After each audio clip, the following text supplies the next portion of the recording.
the spiritual forces with which all of us are blessed. And it was in this field that I came upon a clue which has enabled me to help millions of people to find their earthly destinies.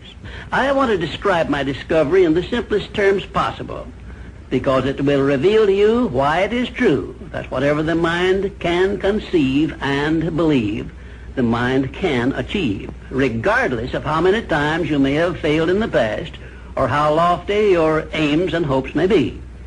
I caught my first fleeting glimpse of the profound law which provides the means by which we may choose our own purpose in life and attain it while I was being coached by Andrew Carnegie during the organization of the Science of Success philosophy.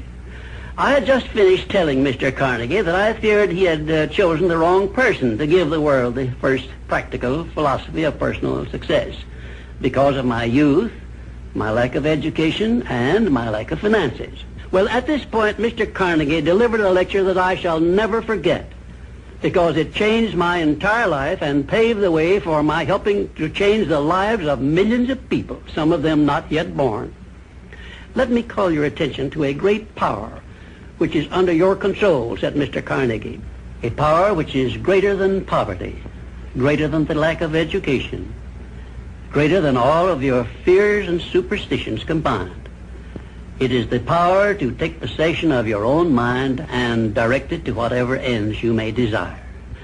This profound power, Mr. Carnegie continued, is the gift of the Creator, and it must have been considered the greatest of all of his gifts to man, because it is the only thing over which man has the complete and unchallengeable right of control and direction. When you speak of your poverty and lack of education, Mr. Carnegie explained, you are simply directing your mind power to attract these undesirable circumstances, because it is true that whatever your mind feeds upon, your mind attracts to you. Now you see why it is important that you recognize that all success begins with definiteness of purpose, with a clear picture in your mind of precisely what you want from life. Then Mr. Carnegie continued his speech with a description of a great universal truth which made such an impact upon my mind that I began then and there to give myself a new outlook on life and set up for myself a goal so far above my previous achievements that it shocked my friends and relatives when they heard about it. Everyone, said Mr. Carnegie, comes to the earth plane blessed with the privilege of controlling his mind power and directing it to whatever ends he may choose. But, he continued, everyone brings over with him at birth the equivalent of two sealed envelopes, one of which is clearly labeled the riches you may enjoy if you take possession of your own mind and direct it to ends of your own choice, and the other is labeled the penalties you must pay if you neglect to take possession of your mind and direct it. And now let me reveal to you, said Mr. Carnegie, the contents of those two sealed envelopes. In the one labeled riches is this list of blessings. 1, sound health. 2, peace of mind. 3, a labor of love of your own choice. 4, freedom from fear and worry. 5, a positive mental attitude. 6, material riches of your own choice and quantity. In the sealed envelope labeled penalties, Mr. Carnegie continued, is this list of the prices one must pay for neglecting to take possession of his own mind. 1, ill health. 2, fear and worry. 3, indecision and doubt. 4, frustration and discouragement throughout life. 5, poverty and want. 6, and a whole flock of evils consisting of envy, greed, jealousy, anger, hatred, and superstition. Now, my mission in life is to help you and everyone who needs my help to open up and use the contents of the sealed envelope labeled riches. And the starting point from which you must take off if you wish to write your own ticket from here on out for the remainder of your life, I will describe for you in these simple instructions. 1, procure a neat pocket-sized a notebook, or something on the order of this one here, loose leaf affair.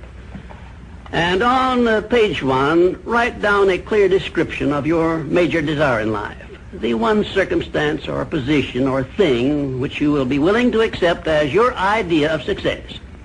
And remember before you begin writing that your only limitations are those which you set up in your own mind or permit others to set up for you. And 2, on page 2 of your notebook, write down a clear statement of precisely what you intend to give in return for that which you desire from life. And then start in right where you stand now to begin giving. And 3, memorize both of your statements, what you desire and what you intend to give in return for it, and repeat them at least a dozen times daily. And always end your statements with this expression of gratitude for the blessings with which you were gifted at birth. I ask not, O divine providence, for more riches, but more wisdom with which to accept and use wisely the riches I received at birth in the form of the power to control and direct my mind to whatever ends I desire. If you are not too successful or self-satisfied to accept and express this profound prayer, if you accept it and express it in the same spirit of humble sincerity in which I pass it on to you, a new and a better world will reveal itself to you. A world in which you will see reflected the circumstances and the things which you yourself have created. And now let me close this, our first visit, with my favorite expression of gratitude. O divine providence, I ask not for more riches, but more wisdom with which to make wiser use of the riches you gave me at birth, consisting in the power to control and direct my own mind to whatever ends I desire. My name is W. Clement Stone. As General Manager of the Napoleon Hill Associates, it is my privilege to introduce you to Napoleon Hill. How do you do? I'm very happy to have this personal visit with you. Won't you be seated, please? And now, may I request that you forget all your problems and just relax while I bring you the master key with which you may unlock the door to any opportunity that your mind can conceive. The master key consists of 17 principles, the first of which is definiteness of purpose. Right here at the beginning of our visit, I'm going to make you a promise. If you will decide definitely what you want most during your entire lifetime and write it down on paper so that I can read it, I will give you the master key with which you may open the door to the attainment of your desires, whatever they may be. The exact moment when I will deliver this master key to you will depend entirely upon it. This is the first of 13 messages that I will deliver to you. Now, in each message, I will describe the master key in terms that you will understand, if you are ready to understand. And now I shall give you the first cue as to the nature of the great master key which has been responsible for all the great successes in every calling, in every part of the world. Please listen carefully to what I have to say, because you may discover the secret of the master key in this first visit. You may get your first cue as to the nature of the great master key when I tell you that psychologists have discovered a natural law which is the very foundation of all personal successes. And I can describe it to you in one short sentence so you can understand it. Whatever the mind can conceive and believe, achieve. Isn't that a profound statement? You will notice that it says nothing about the need for education, but simply that whatever your mind can conceive and believe, your mind can achieve. Now, if you want evidence that the mind can achieve whatever the mind can conceive without the benefit of formal education, you only have to remember that Thomas A. Edison conceived the idea of becoming an inventor and lived to become the world's greatest scientist in the field of invention. with only 3 months of common school education. When I first heard Andrew Carnegie describe this natural law, which makes it possible for you and I and everyone else to write his own price tag in life and attain it, I became so enthused over it that I began to search for the power back of it, and my curiosity to the discovery of the master key, which I shall reveal to you if you are ready to receive it. My search led me to the study of the spiritual forces with which all of us are blessed, and it was in this field that I came upon a clue which has enabled me to help millions of people to find their earthly destinies. I want to describe my discovery in the simplest terms possible, because it will reveal to you why it is true that whatever the mind can conceive and believe, the mind can achieve, regardless of how many times you may have failed in the past or how lofty your aims and hopes may be. I caught my first fleeting glimpse of the profound law which provides the means by which we may choose our own purpose in life and attain it, while I was being coached by Andrew Carnegie during the organization of the Science of Success philosophy. I had just finished telling Mr. Carnegie that I feared he had chosen the wrong person to give the world the first practical philosophy of personal success because of my youth, my lack of education, and my lack of finances. Well, at this point, Mr. Carnegie delivered a lecture that I shall never forget, because it changed my entire life and paved the way for my helping to change the lives of millions of people, some of them not yet born. Let me call your attention to a great power which is under your control, said Mr. Carnegie, a power which is greater than poverty, greater than the lack of education, greater than all of your fears and superstitions combined. It is the power to take possession of your own mind and direct it to whatever ends you may desire. This profound power, Mr. Carnegie continued, is the gift of the Creator, and it must have been considered the greatest of all of his gifts to man, because it is the only thing over which man has the complete and unchallengeable right of control and direction. When you speak of your poverty and lack of education, Mr. Carnegie explained, you are simply directing your mind power to attract these undesirable circumstances, because it is true that whatever your mind feeds upon, your mind attracts to you. Now you see why it is important that you recognize that all success begins with definiteness of purpose, with a clear picture in your mind of precisely what you want from life.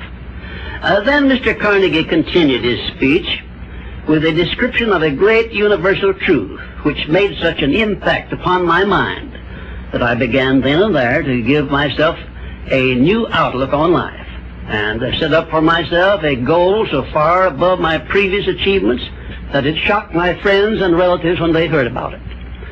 Everyone, said Mr. Carnegie, comes to the earth plane blessed with the privilege of controlling his mind power and directing it to whatever ends he may choose. But, he continued, everyone brings over with him at birth the equivalent of 2 sealed envelopes, one of which is clearly labeled, the riches you may enjoy if you take possession of your own mind and direct it to ends of your own choice. And the other is labeled, the penalties you must pay if you neglect to take possession of your mind and direct it. And now let me reveal to you, said Mr. Carnegie, the contents of those 2 sealed envelopes. In the one labeled riches is this list of blessings. 1, sound health. 2, peace of mind. 3, a labor of love of your own choice. 4, freedom from fear and worry. 5, a positive mental attitude. 6, material riches of your own choice and quantity. In the sealed envelope labeled penalties, Mr. Carnegie continued, is this list of the prices one must pay for neglecting to take possession of his own mind. 1, ill health. 2, fear and worry. 3, indecision and doubt. 4, frustration and discouragement throughout life. 5, poverty and want. 6, and a whole flock of evils consisting of envy, greed, jealousy, anger, hatred, and superstition. Now, my mission in life is to help you and everyone who needs my help to open up and use the contents of the sealed envelope labeled riches. And the starting point from which you must take off if you wish to write your own ticket from here on out for the remainder of your life, I will describe for you in these simple instructions. 1, procure a neat pocket-sized notebook, or something on the order of this one here, loose leaf affair. And on page 1, write down a clear description of your major desire in life, the one circumstance or position or thing which you will be willing to accept as your idea of success. And remember before you begin writing that your only limitations are those which you set up in your own mind or permit others to set up for you. And 2, on page 2 of your notebook, write down a clear statement of precisely what you intend to give in return for that which you desire from life. And then start in right where you stand now to begin giving. And 3, both of your statements, what you desire and what you intend to give in return for it. And repeat them at least a dozen times daily. And always end your statements with this expression of gratitude for the blessings with which you were gifted at birth. I ask not, O divine providence, for more riches, but more wisdom with which to accept and use wisely the riches I received at birth in the form of the power to control and direct my mind to whatever ends I desire. If you are not too successful or self-satisfied to accept and express this profound prayer, if you accept it and express it in the same spirit of humble sincerity in which I pass it on to you, a new and a better world will reveal itself to you. A world in which you will see reflected the circumstances and the things which you yourself have created.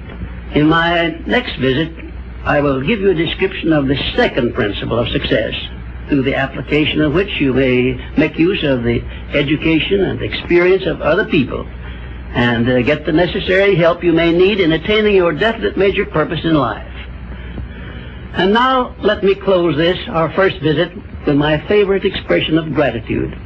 O divine providence, I ask not for more riches, but more wisdom with which to make wiser use of the riches you gave me at birth, consisting in the power to control and direct my own mind to whatever ends I desire. Well, this, our third visit, brings us to the success principle which has marked the turning point of every person who has promoted himself or herself from the lower brackets of success to the higher planes of achievement, where one acquires everything he desires. This principle is called the habit of going the extra mile, which means the habit of rendering more service and better service than one is expected to render, and doing it in a positive mental attitude. I'm going to tell you all I know about this magic principle of self-advancement, because it is the one rule you must follow if you expect to write your own price tag and to be sure of getting it. Let me describe this success principle for you in a brief formula which you can easily remember. I call it the QQMA formula, which means the quality of service you render plus the quantity of service you render plus the mental attitude in which you render service determines the space you occupy in your chosen calling and the compensation you get from your services. If you will examine carefully the people whom you know to be unusually successful, you will discover that they follow the QQMA formula, although they may do so unconsciously. Now, I wish to give you a big advantage over those who follow this formula unconsciously. I wish to show you how to make use of it deliberately with purpose of forethought, so you may make the principle pay off in a big way and do it quickly. Now I shall tell you some of the benefits you will enjoy by following the habit of going the extra mile. 1, this habit will bring you to the favorable attention of those who can and will provide you with opportunities to promote yourself into a better circumstance. 2, it will place back of you that great natural law of increasing returns through which the service you render will bring back greater than average compensations. And 3, following this habit will make you indispensable in your chosen occupation or calling. Therefore, it will place you in a position to write your own ticket. And 4, This habit will help you to excel in your line of work, because each time you render service, you endeavor to do a better job than you did previously. And 5, if you work for a salary or wages, this habit will give you preference when work is slack and others are laid off.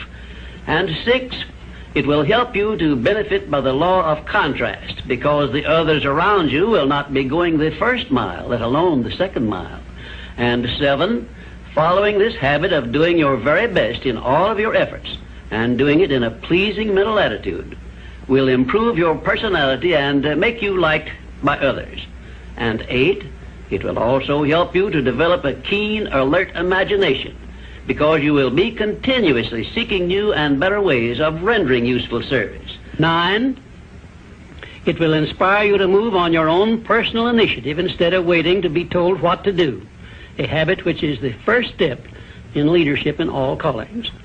The habit of going the extra mile definitely develops greater self-reliance and gives one more courage to move ahead without the fear of criticism from others. And here is one thing it does, which, if it benefited you in no other way, would justify you in adopting it. It helps you to master the destructive habit of procrastination, the one habit which heads the list of causes of failure. 12, going the extra mile influences other people to respect your integrity and inspires them to go out of their way to cooperate with you in a friendly spirit. And 13, the habit helps you to develop definiteness of purpose, which is the starting point of all personal success. And it stops you from drifting through life without knowing what you want or where you are going. And number 14, and here is the grand payoff which this habit gives you. It provides you with the one and only excuse for asking for a promotion to a better station in life or a higher pay. Obviously, if you are doing no more than you are being paid for, then you are receiving pay for all to which you are entitled. And you have not a single excuse for asking for more pay or a better position. You understand this point and appreciate its significance, do you not? 15, last but not least, the habit of going the extra mile conditions your mind to maintain a mastermind alliance with others. Ever so often I hear people complain about their not receiving favorable breaks in their relations with others. I never hear this sort of complaint from one of my students of the science of success, nor from anyone who has ever read any book that I have written, because all of my students have learned the secret of how to create their own favorable breaks. They do it by following the habit of going the extra mile. I can tell you frankly, I have never received a major favorable break during my entire life that did not come from having applied the principle of going the extra mile. Sometimes I hear people complain also that their positions are such that they are not permitted to go the extra mile. And my counsel to these people is always the same. Change positions and market your services where it pays to go the extra mile. I am sincere in giving this advice because I know that no one can do better than earn a mere living unless and until he begins going the extra mile. During my business career, I suppose I have employed at one time or another at least a score of private secretaries, all of whom followed the habit of going the extra mile. But I have never been able to keep but one of those secretaries for more than a year because invariably they promoted themselves into better paying jobs elsewhere, and they did so with my full blessings. The one exception is my present chief secretary, who has been with me for over 10 years. I married her to make sure I wouldn't lose her. The reason I know definitely that the habit of going the extra mile is a sound procedure is the fact that I have checked this principle, as I did all of the other 16 success principles, to make sure they were in harmony with natural laws. I can give you a fine example of how nature forces man to go the extra mile in order that he may produce the food with which to exist. The farmer, for example, must follow the habit of clearing the ground, fencing it, plowing it, and planting the seed at the right season of the year, all of which he must do in advance without compensation of any kind. If he does his part of the work properly, he then hands the job over to nature, sits down and waits for her to do her part, and within a brief period, nature germinates the seed the farmer plants, matures it, and yields back to him the seed he planted, plus perhaps an increase of 100 times that amount, to compensate him for having gone the extra mile. Thus we see that the law of increasing returns comes to the aid of the man who goes the extra mile. And this principle applies the same in rendering service in a job as it does in the fields of a farmer. If the farmer did not follow the habit of going the extra mile, the human race would starve to death in one season. And I am sure you will agree that any time we can copy Mother Nature's habits, we will not go wrong in doing so. You now have a possession of the third principle of personal achievement, which brings you 3 steps nearer the secret by which you may take possession of the master key to success. In order that you may test the magic power of this third principle, I'm going to offer you a suggestion which may bring you such overwhelming success that you will not need to attend further visits with me. My suggestion is this. First, start tomorrow in whatever occupation you are engaged to render some form of useful service to someone near you which you are not expected to render and for which you neither expect nor ask for compensation. And 2, render this service in a pleasing mental attitude which will show clearly that you enjoy doing it. And 3, follow this practice 7 days in succession, and then notice what a changed atmosphere you will enjoy in your association with those nearest you. In carrying out these instructions, do not make known your plan to anyone, but go ahead and do it in the most natural way possible. And by the end of the 7th day, you will find yourself so much happier and so much better liked by those around you that you will never desire to give up the habit. Then you will be within easy reach of the supreme secret of success, which comes through the master key to success. In my 4th visit with you, I will give you a very definite clue as to the means by which you may appropriate and use the great master key. And in this same clue, I will introduce you to the source of a form of power which does not recognize the word impossible and helps you to transmute all failures and defeats and all adversities into assets of great benefit to you. And now, until our next visit, may I remind you that if you believe it, you can do it.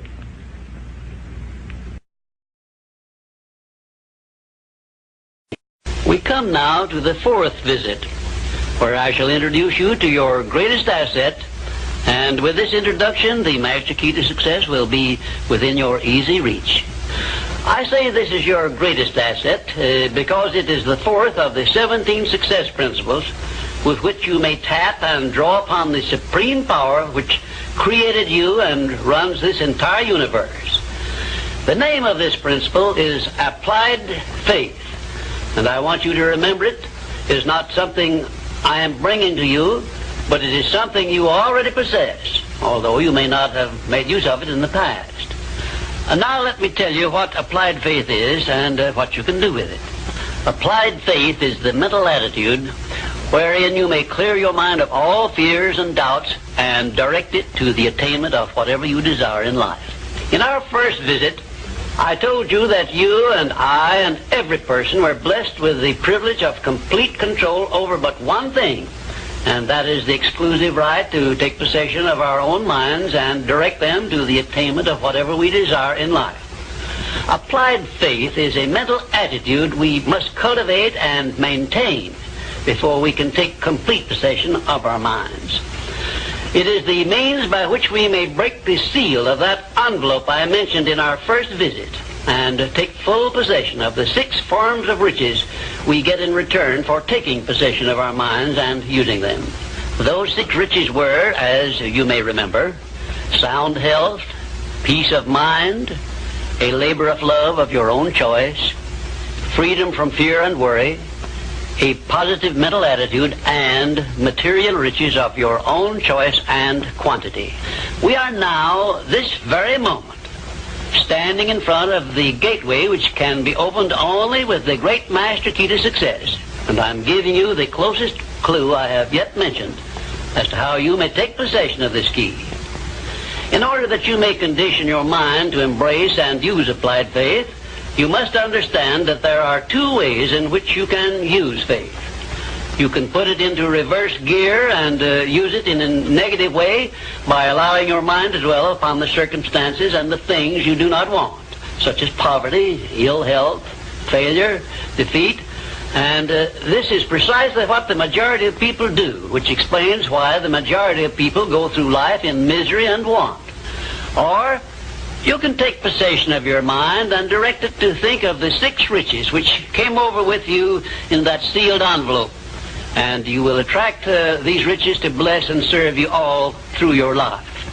Isn't it a strange fact that most people make a negative application of their great power of faith by thinking about and believing in poverty, ill health, fear, failure, and defeat, when it would be so easy for them just to change their thinking over to the circumstances and things they desire? Now let me give you a description of the one thing which represents the main difference between a successful person and a failure. Please listen carefully and think for yourself as I speak, because failure to recognize the truth I am about to give you is the starting point of most failures. Successful people in all occupations, all professions, and all callings have one trait which distinguishes them from the failures. It is their capacity for belief. The failures see the hole in the donut, but do not see the donut around the hole. The successes see the hole also, but they see the donut around the hole. Thomas A. Edison believed that he could perfect an incandescent electric lamp, and despite the fact that he failed over 10,000 times before he was crowned with success, he made his belief uncover the secret for which he was searching. Give one guess as to how many times the average person must fail before he quits. Fails because of the lack of capacity for belief. How many times can you meet with defeat before you give up the ghost and quit? Henry Ford believed he could build a self-propelled vehicle which would take the place of the horse and buggy. And despite the ridicule of relatives and neighbors and the lack of finances, he transmuted his belief into an industrial empire which changed the entire American way of life. Mind you, Ford did this with very little education and no operating capital to begin with. Right here, let me ask you a question which may well change your entire life. You perhaps have an idea or a plan which would be useful to other people, but you have done nothing about it because you lack the self-confidence to give you a start. In other words, you are now where Henry Ford was before he built the first model of his world-famous automobile. Mr. Ford broke through that wall of fear which may now be holding you back and put his idea into operation by making use of the mastermind principle I mentioned in our second visit through an alliance with his wife. Now, the question I wish to ask you is this. Why don't you form a mastermind alliance with someone and begin putting your ideas to work for you? Belief is truly a magic word because it is the beginning of all successes. It is the very foundation of civilization. It is the one quality you must develop before you can make use of the great master key to success. To be successful, you must become a person with a great capacity for belief. And the place to start believing is with yourself. You should begin by recognizing that you were born with the privilege of complete control over your own mind. You should also recognize that by the application of the master key to success, which I am passing on to you through these visits, you can take full possession of your mind and make it yield you whatever you demand in life. Observe, I use the word demand, not beg. The Creator never intended for you to beg for anything. If He had, He would not have blessed you with full control over your own mind. If your life is not what you want it to be, you can change it. As a matter of fact, you can do anything within reason that you desire to do if you embrace the principle of applied faith and keep it directed to the attainment of the things you want and off the things you do not want. I should know what I'm talking about because I was handicapped at birth by the 4 horsemen which keep most people in bondage all the days of their lives: poverty, fear, illiteracy, and superstition. I have discovered the master key which gives one deliverance from all the evils one does not want and opens wide the gateway to the riches which the Creator intended every person to enjoy on this earth. Applied faith is the only means by which the master key can be appropriated and used. Therefore, I give you these instructions through which you may create a mental attitude which is favorable for the expression of faith. 1, know what you want and believe that you can and will get it. 2, give expressions of gratitude many times daily for having received that which you want, even before you actually get physical possession of it. Possession starts first in the mind. Please remember this. 3rd, keep your mind open for hunches from within. And when you are inspired to action, do not wait, but move on your own personal initiative at once. Remember, there can be no application of applied faith without action. 4th, when overtaken by defeat, as you may be many times, remember that man's faith is tested many times before he is crowned with final victory. And accept your defeat as nothing more than a challenge to keep on trying. And 5, a burning desire for the things or circumstances you want is the starting point of all applied faith.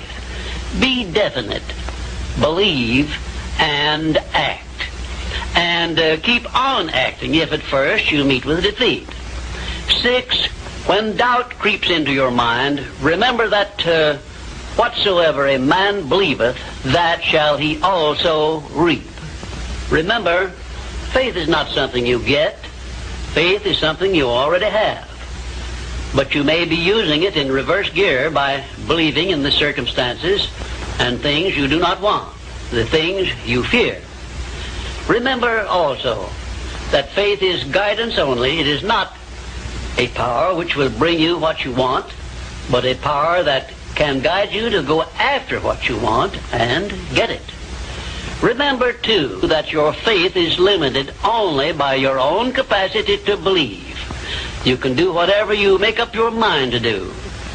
I believed I could give the world a practical philosophy of success which would free men and women from their fears and limitations.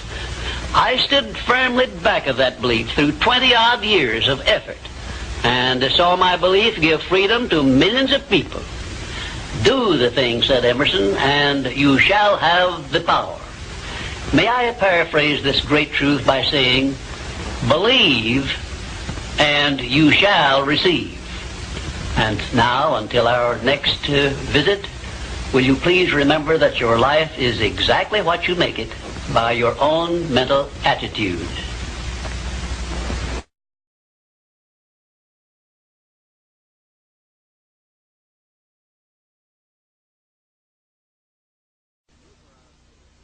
I'm happy to be with you for our 5th visit, and our subject is a pleasing personality. Your personality determines whether people are attracted to you or shy away from you. It is the show window in which you display your character to the world, and it is the one thing which distinguishes you from all other human beings. It is your trademark by which people recognize you, and it is the thing which determines your success or failure in selling yourself through life. Therefore, you should see your personality just as others see it, so you may improve it where it needs improvement. Your personality consists of more than 30 different factors, traits, and characteristics. Because of the limit of time I can devote to this visit with you, I can mention only the more important of your traits of personality. But before I begin to describe these traits, I want you to know that every trait which goes into your personality is under your control, and you can improve it so it will be whatever you want it to be. Let us start with the most important trait of your personality, your mental attitude. This is the trait with which you attract people to you and cause them to like you, or repel them and cause them to dislike you. Your mental attitude must be positive if you attract people to you. How do other people know whether your mental attitude is positive or negative, you may ask? Well, the answer is easy. First of all, other people tune in and pick up your mental attitude by telepathy without your saying a word or making a move. But there are other ways they can tell whether your mental attitude is negative or positive.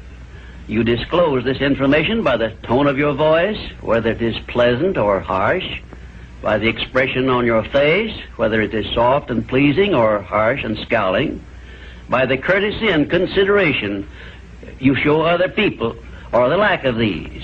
So you see, there is no escape from revealing to others the exact nature of your personality. The next most important trait of your personality consists of your flexibility of your mental attitude or your lack of it. If you have flexibility, you adjust yourself to all the circumstances in your relations with others without losing your composure or allowing yourself to become irritable or angry. Just remember, if you have flexibility of your mental attitude, it will be impossible for anyone to make you angry or to irritate you without your consent or cooperation. Now, this is worth knowing, isn't it? You cannot control the actions of other people which might justify you in becoming irritated by them, but you can control your reaction to all such circumstances by exercising your trait of flexibility. And you will observe that all people in the higher brackets of success have this flexibility, and they do control their reaction to the influences of other people. The third most important trait of a pleasing personality is the ability to control and direct your emotion of enthusiasm. Enthusiasm is one of the means by which you can give forcefulness to your words, but you must be able to turn it on and off at will as definitely as you can turn on and off water at the spigot. Uncontrolled enthusiasm often makes people boresome. It also may open wide the window to one's mind through which other people may enter and influence one in ways he does not wish to be influenced. The fourth most important trait of a pleasing personality is a sincerity of purpose. The person who is not sincere in all relationships with others is soon detected and rejected, because no one is attracted to the person who thus endeavors to deceive others. Sincerity is one quality of character which cannot be successfully faked, not even by the most astute rascal or the most efficient actor, because insincerity evermore carries with it some warning sign which other people recognize. You have only to go back into your own experience with insincere people to prove the truth of what I have stated. There are 26 other important traits which give one a pleasing personality, but I do not have time to give them to you in this visit. Now let us turn our attention to some of the common habits which destroy a pleasing personality. Please check yourself as I describe these negative habits, and you may make discoveries about yourself sufficient to enable you to rebuild your entire personality so it will become a master salesman in your behalf.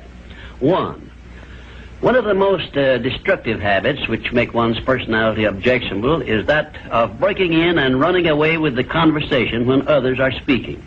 And 2, sarcasm, expressed by insinuations and wisecracks which are not so wise, is near the head of the list of habits which give one a negative personality. And 3rd, vanity expressed by either words or actions is sure to make one unpopular.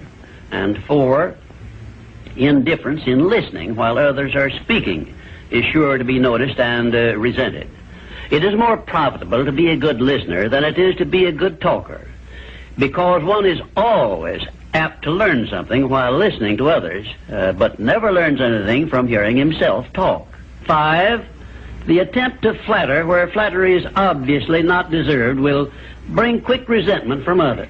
Also, it will put them on notice, if they are wise, that the flatterer wants something he perhaps should not get. And 6, the habit of finding fault with the world at large and people in general is never a popular habit, and it is no part of a pleasing personality. It is far better to direct conversation to the circumstances and things which are right than to complain of those which one believes to be wrong. And 7, one of the very worst habits which destroy a pleasing personality is that of openly and directly challenging those with whom one may not agree, where there is no obvious reason for doing so, except the desire to be on the opposite side. And 8, the habit of volunteering unsolicited advice to others who have not requested it can make one an intolerable bore. Free advice usually is considered to be worth just what it costs, which is nothing but the patience with which to listen to it. And 9, The habit of speaking of one's physical ailments, worries, and personal problems may be tolerated by others, but this habit will never make one welcome or pleasing. If you wish to make yourself welcome in your relations with others, manage to talk about things which interest and concern those to whom you are speaking. You will never be boresome to the person to whom you are speaking of himself and the things which interest him, a truth which all master salesmen understand and respect. And 10, the habit of endeavoring to convey an impression of superiority through the use of words and topics unfamiliar to others is a surefire destroyer of popularity. If you wish to sell yourself to others successfully, you must negotiate with them on their own level through terms which they understand. And 11, envy of those who are successful is a trait which destroys a pleasing personality. The truly great men and women have all been known to be generous, sympathetic, and joyous in connection with the good fortunes of others. And 12, slovenliness in body, posture, and in clothing never attracts but always repels others. Clothes make not the man, as has been said, but they surely give him a mighty good start if they are appropriate and properly worn. Carelessness in body carriage and posture is immediately traceable to a negative mental attitude. If you are free from these 12 common habits which make one unpopular, you probably have a very pleasing personality. There are 5 other negative habits which make one unpopular, which I have not had the time to mention. Remember this, please. If you are not liked by other people, you may be sure there is a reason which you can detect and correct. It is unnatural for one person to dislike another without a cause. Before you can make full use of the master key to success, you will need to make your personality pleasing. This will require courage on your part and honesty with yourself. A pleasing personality stands near the head of the list of assets which make one truly rich. I was impressed with this truth many years ago when I heard Andrew Carnegie say that he paid his right-hand mastermind ally, Charles M. Schwab, $75,000 a year for the services he rendered directly. But he often gave Mr. Schwab a bonus at the end of the year of $1 million for the influence he exerted on his associate workers because of his pleasing personality. You see, therefore, Andrew Carnegie, who has been said to have been the greatest judge of men this nation has ever known, placed a value on a pleasing personality of more than 10 times as much as he valued the personal services of his right-hand man. Perhaps this will give you a clue that may help you up the market value of your personality. And now, until we meet again, may I wish you health, wealth, and peace of mind. This visit brings us to the 6th principle of success, without which the 5 principles I have given you previously would be useless. It is the principle of self-discipline. Self-discipline, as I am presenting it to you here, has reference not only to your mastery of negative habits, which stand in the way of your success, but more particularly to your development and enforcement of the positive habits you will need in order to avail yourself of the 6 assets you brought over with you in that sealed envelope I mentioned in our first visit. Now let me give you a list of the more important things over which you will have to exercise self-discipline before you can embrace and use the great master key to riches.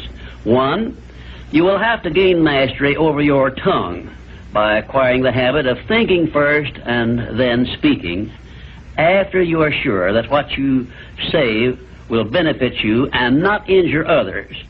A loose tongue often is one's greatest liability. 2, you will have to exercise self-discipline in mastering the common tendency to strike back at those at whom you have a cause, real or imaginary, for a grievance.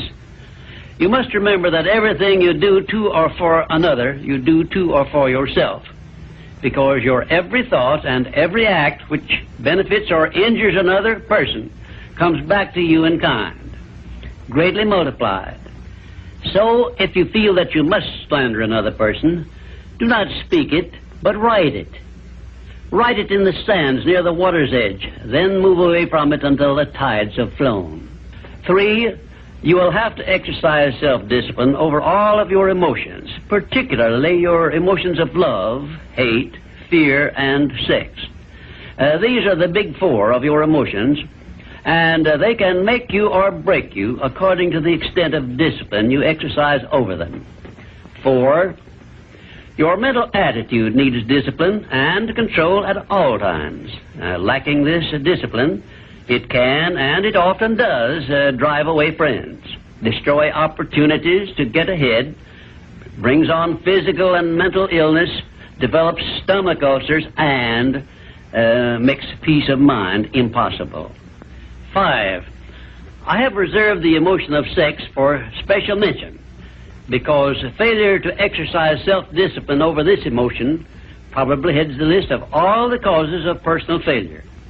The emotion of sex is the most powerful of all emotions, and it is nature's great creative instrument with which all species of living things are perpetuated. The proper means of self-discipline of the emotion of sex is transmutation, the control and direction of this great emotional feeling toward the attainment of worthy purposes, such as the fulfillment of one's major purpose in life.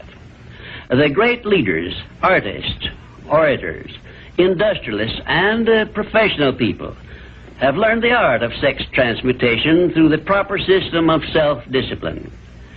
Because of the delicacy of the subject of sex emotion, I am limited as to the information I can give you about it on this visit. But I have covered the subject much more in detail in some of my books. And 6, your stomach also needs discipline through the proper habits of dieting and fasting. Because information on dieting and fasting should come from your own doctor. I will not go into details concerning them, except to call your attention to the need for knowledge on this subject. Personally, I attribute my sound physical health mainly to the habits of dieting and fasting, which I have developed through the years. And 7, you will need to exercise self-discipline in relation to religion and politics, because our country, which is the most acceptable form of society civilization has yet produced, is made up of people of varying beliefs in connection with both of these subjects. To be happy and prosperous in our country, we must learn to live and to let live, to give others the privileges we ask and demand for ourselves. And this often calls for strict discipline over self.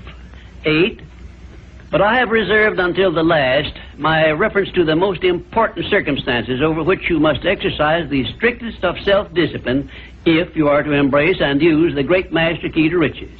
I have reference to your profound privilege of taking possession of your own mind and directing it to whatever ends you may desire. You cannot take possession of your own mind or direct it to definite ends without a practical system. I have devoted the better portion of my past life to the revelation and presentation of such a system. And I know that this system works because it has been successfully used by many millions of people throughout the world. The system is not only practical and workable, but it is so simple that anyone who is ready for it may master it and use it successfully. Its use does not call for a genius nor a great amount of formal education.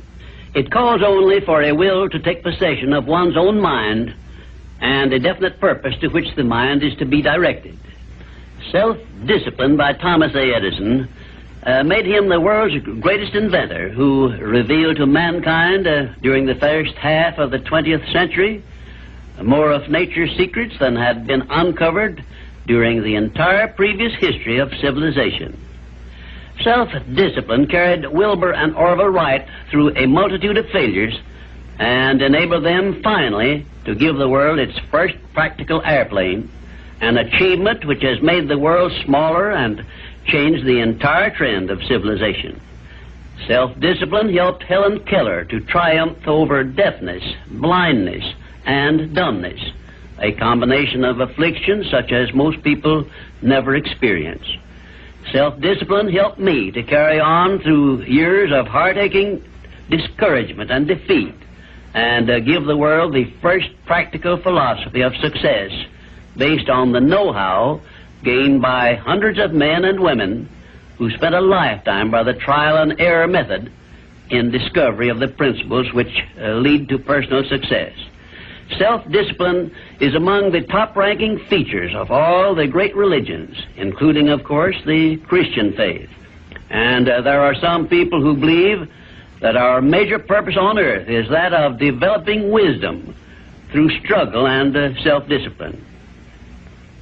One thing is certain: no one ever becomes very wise without the aid of self-discipline, and no one ever finds peace of mind and happiness without the strict exercise of self-discipline.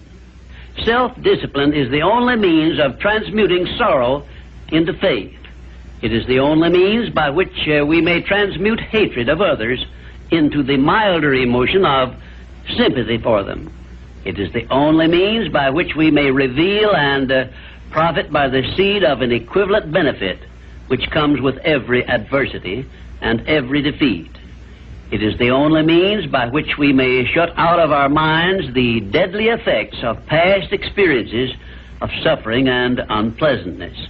And it is the means by which we may discover that other self we carry around with us, that self which has great capacity for belief and does not become influenced by failure and defeat. Self-discipline can give us freedom from the fear of death, the most difficult to master of all of our fears.